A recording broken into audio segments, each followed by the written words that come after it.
In this episode, we're going to be looking at the 6 stages of a successful direct-to-consumer supplement business. Every supplement company goes through virtually the same set of stages.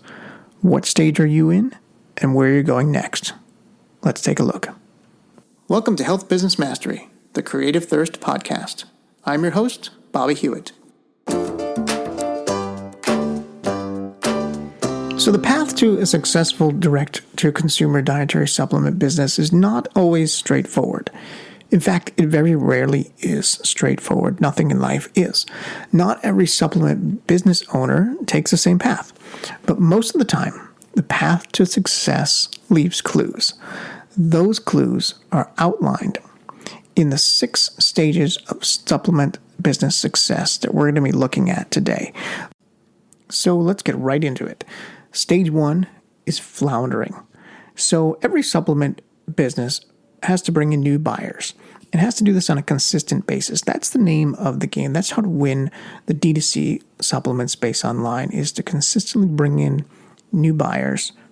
But in order to get to that point, most successful supplement businesses start out pretty rough.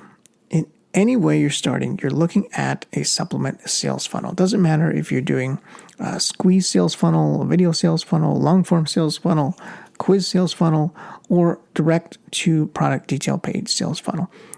Everything is a sales funnel. Someone is coming in and you're trying to convert them into a customer and sell them stuff on the back end. So your first supplement sales funnel in this very early stage 1 floundering is typically flat right out of the gate, especially if you've never built a sales funnel before, meaning you have either no sales or only a small handful of sales trickling in. And many supplement companies die on the vine right there, never getting to stage 2. This is what I call the floundering stage. You're not sure what's working, and you're struggling to fix it at this stage. You're not even sure if it's fixable with a few tweaks, or if you just scrap the entire thing and start fresh. You literally have no clue where to go. And if you look back at the previous episodes, we had a diagnostics episode where we were diagnosing what the problems were in your sales funnel. You can get a lot of value out of that if you go back and take a listen.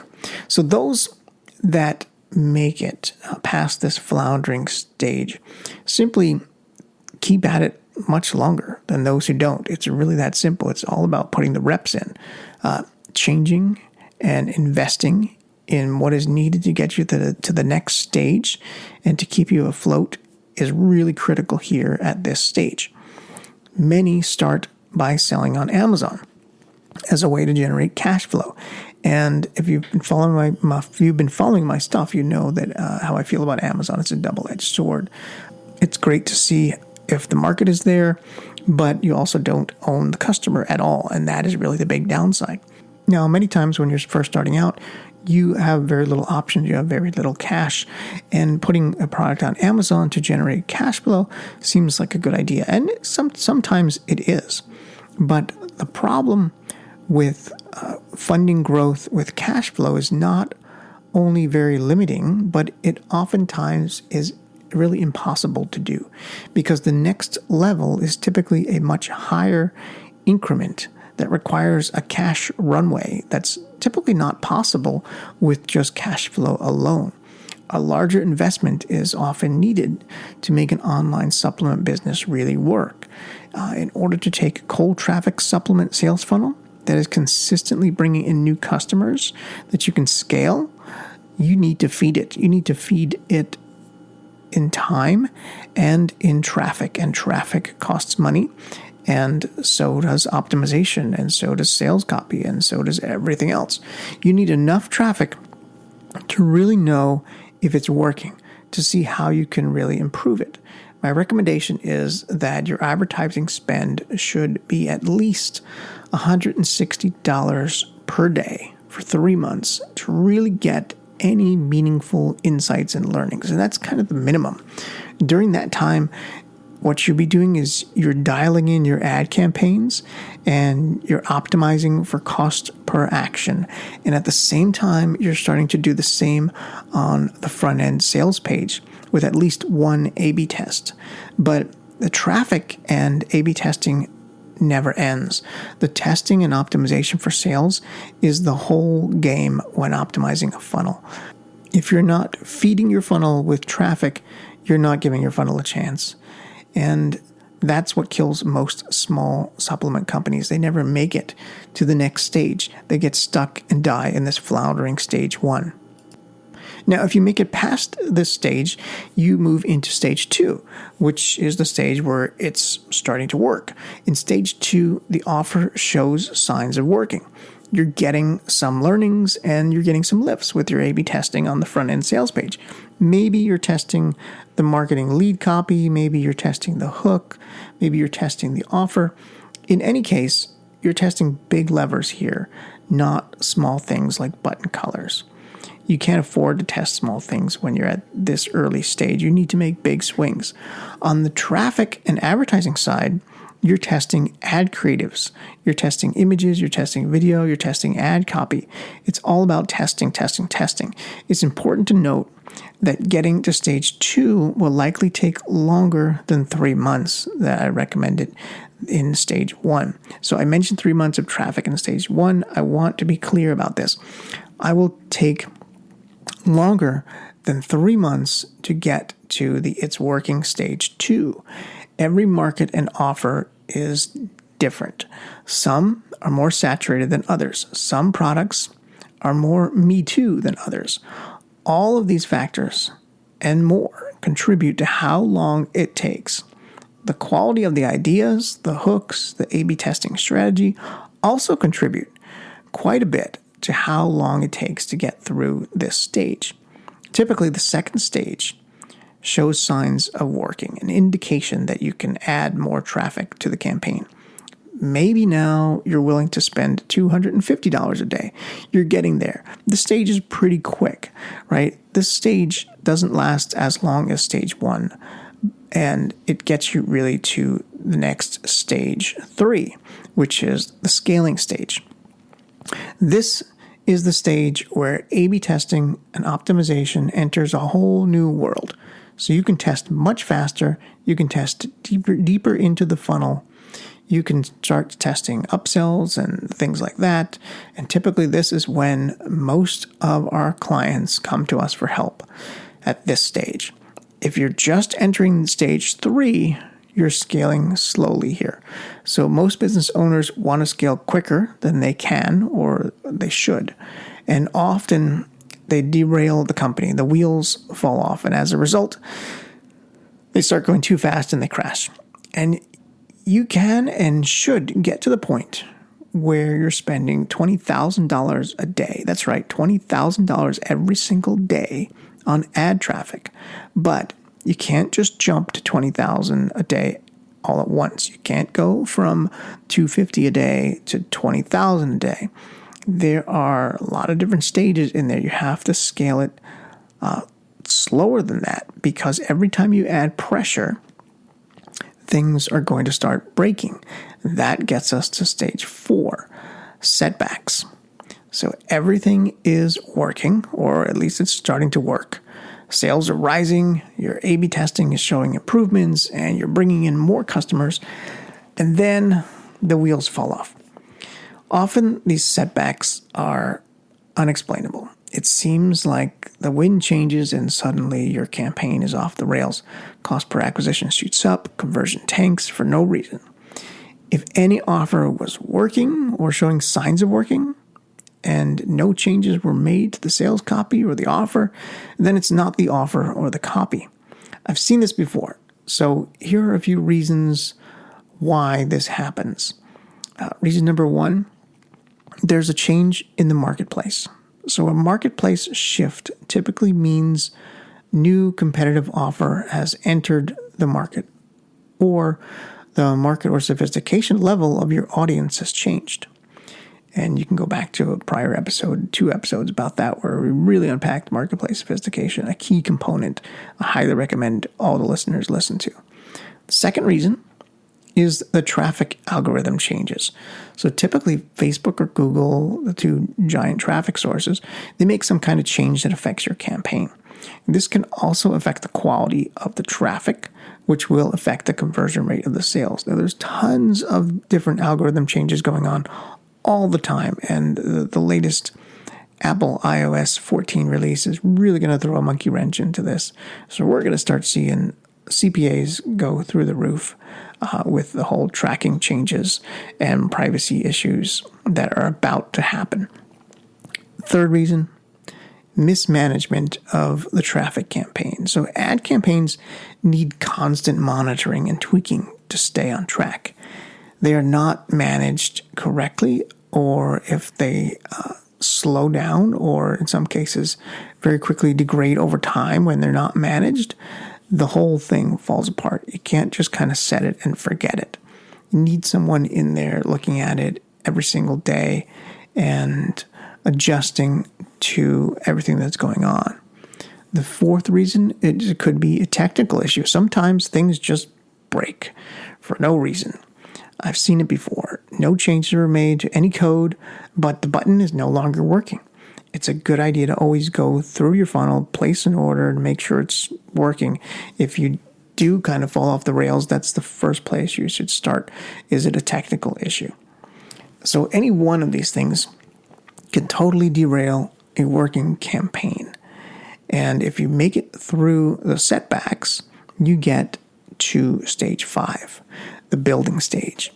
In this stage, you're increasing your product line and adding new supplements, new information products, and maybe even some physical products. So the engine of growth begins here, and you start ramping up in the building stage.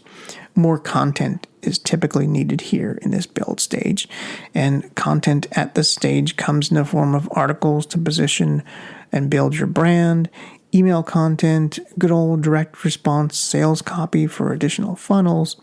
These are the funnels that ascend your buyers to buy more, raising their lifetime value. Up until this point, maybe you've just launched with one product or maybe 3 products or just a handful. And at this time, you've got things kind of cranking. You're bringing in customers consistently. You're spending a lot per day, and you're ready to kind of build on top of that, add more products at this stage. But let's not forget about the back end. So the back end is what you sell to a customer after they've purchased the first thing from you. That includes everything within the funnel, including all upsells. So by back end, I mean after that first session, the first experience they have with your brand. This back end is typically sold via email, where you're sending them an email to bring them back to another funnel or more products. So the back end is where most of the money is made. And the amount you make is directly correlated with the offer used to bring in a new buyer. So for example, we've talked about free plus shipping offers before. So on a free plus shipping offer, the front end is typically not going to generate as high a lifetime value as a hard offer, an offer that is selling a 1 bottle, 3 bottle, or 6 bottle offer, just because the price is so much lower on that front end offer. So you should start thinking about, if not developing, your back end offers in stage 1. Typically, this is not the case, however.